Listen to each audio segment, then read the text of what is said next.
Senior صحافی اور تجزیہ کار نصرت جاوید کے مطابق اپنے گھر سے پورے 10 برس تک پیدل چلتے ہوئے لاہور کے رنگ محل مشن ہائی اسکول جانا پڑا۔ میرے راستے میں سنہری مسجد سے قبل کشمیری بازار آتا تھا۔ اس بازار میں اسٹیشنری کے علاوہ ہمارے خطے کے چند معروف اشاعتی اداروں کی گودام نما دکانیں تھیں۔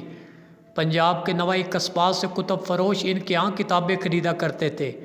جن کتابوں کو اوپر تشہیری انداز میں سجایا گیا ہوتا ان میں ہیر رانجھی اور یوسف زلیخا کے قصے بہت نمایاں تھے۔ ایک کتاب کا عنوان تاہم ہمیشہ میری توجہ لیتا تھا۔ وہ کتاب تھی ہدایت نامہ برائے خاوند۔ مجھے وہ کتاب پڑھنے کا آج تک اتفاق نہیں ہوا۔ اپنے تھی، اگرچہ یہ فرض کر لیا کہ اس کتاب میں خاوند کو خوشگوار ازدواجی زندگی کے رہنما اصول بتائے گئے ہوں گے، اور یہی آج کل نواز شریف کے ساتھ ہو رہا ہے۔ جو موضوع زیر بحث ہے وہ نواز شریف سے متعلق ہے۔ پاکستان کے 3 بار وزیر اعظم رہے۔ اس سیاستدان کو ریگولر اور سوشل میڈیا پر چھائے ذہن ساز سمجھاتے چلے جا رہے ہیں۔ وہ احتیاط سے کام لے، اپنی زندگی اور سیاست کو اجیرن اور غارت کرنے والے ججوں اور جرنیلوں کے نام نہ لے۔ وہ جج اور جرنیل اب ریٹائر ہو چکے ہیں۔ اس کے باوجود ریاست کے 2 طاقتور ترین ستونوں کی علامت ہے۔ ان کے احتساب کی بات چلے تو ادارے چونک جاتے ہیں۔ انہیں ترنت یاد آ جاتا ہے کہ 99 سے نواز شریف کو 3 بار وزارت عظمیٰ پر براجمان رہنے کا موقع ملا تھا۔ اپنے کام پر توجہ مرکوز رکھنے کی بجائے وہ مگر اپنے دور کے صدر اور خاص طور پر افواج پاکستان کے سربراہان سے خواہ مخواہ کے پنگے لیتے رہے۔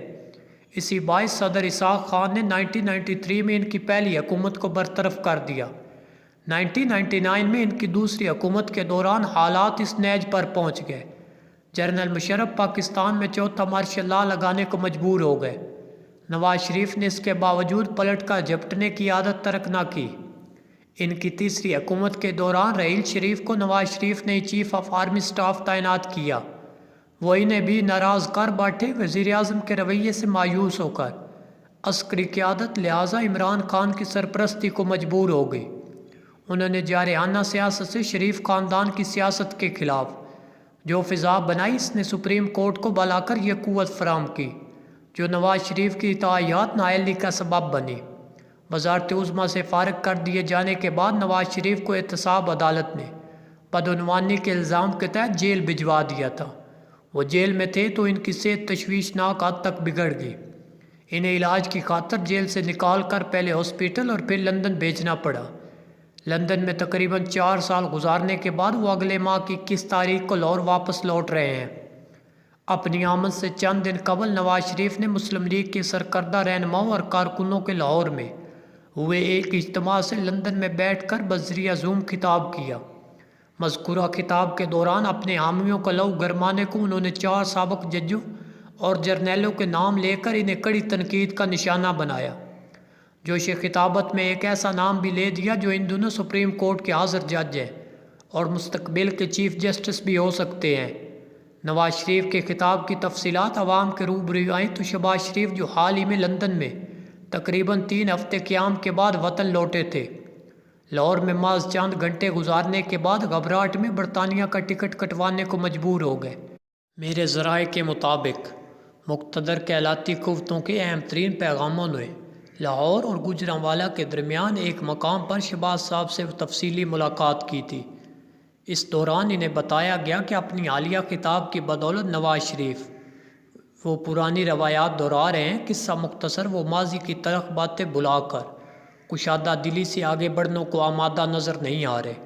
شہباز شریف کو پہنچائے مبینہ پیغام نے انہیں فوراً لندن جا کر اپنے بڑے بھائی سے نرم روی اور درگزر کرنے والا رویہ اختیار کرنے کی درخواست کو اکسایا۔ مجھ سے کہیں زیادہ باخبر، متحرک اور قابل اعتماد صحافی مگر یہ دعویٰ کر رہے ہیں کہ مقتدر قوتوں نے شہباز شریف سے کوئی خفیہ ملاقات نہیں کی۔ احتیاطاً پسند چھوٹے بھائی از خود اپنے بڑے بھائی کے آگ اگلتے خطاب سے پریشان ہو کر انہیں سمجھانے بجھانے لندن روٹ گئے۔ وجہ کچھ بھی رہی ہو، یہ خبر کوئی صحافی دے نہیں رہا کہ شہباز شریف اپنے بڑے بھائی کو بلا کر ٹھنڈا کرنے میں کامیاب ہوئے یا نہیں۔ شہباز صاحب کی فکر مندی سے قطع نظر ریگولر اور سوشل میڈیا پر چھائے ذہن سازوں کی اکثریت نواز شریف کے ولولہ انگیز خطاب کے بعد از خود انہیں سمجھانے کی کوشش کر رہی ہے کہ وہ ماضی کو بلا کر پاکستان کے مستقبل کو سنوارنے کی راہ ڈھونڈے۔ وہ اگر ان کی تیسری حکومت کو 2014 سے مسلسل اضطراب اور بے ثباتی میں مبتلا رکھنے والے ججوں اور جرنیلوں کے احتساب کی تکرار جاری رکھیں گے تو ادارے ان پر اعتماد کرنے کو ہرگز آمادہ نہیں ہوں گے۔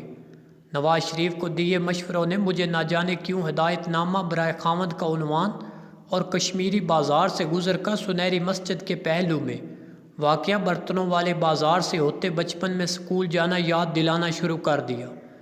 میں تو ماضی کی یادوں میں کھویا رہا، مگر بدھ کے روز اچانک جاوید لطیف صاحب نے ایک پریس کانفرنس سے خطاب کیا۔ شیخو پورہ سے قومی اسمبلی کے رکن رہے جاوید صاحب نواز شریف کے بہت قریب تصور ہوتے ہیں۔ ان کا اپنا انداز سیاست بھی کافی جارحانہ رہا، جس کے باعث ان ریاست کے ہاتھوں کافی اذیتیں برداشت کرنا پڑی۔ بدھ کے دن ان کی صحافیوں سے ہوئی گفتگو نے ذہن سازوں کو مطمئن کر دیا۔ جاوید صاحب کا فرمانا تھا، نواز شریف اداروں کو مطمئن رکھنے کی خاطر ماضی بلانے کو تیار ہو جائیں گے، اداروں کو، مگر 9 مئی کے ذمہ داروں کو معاف نہیں کرنا چاہیے۔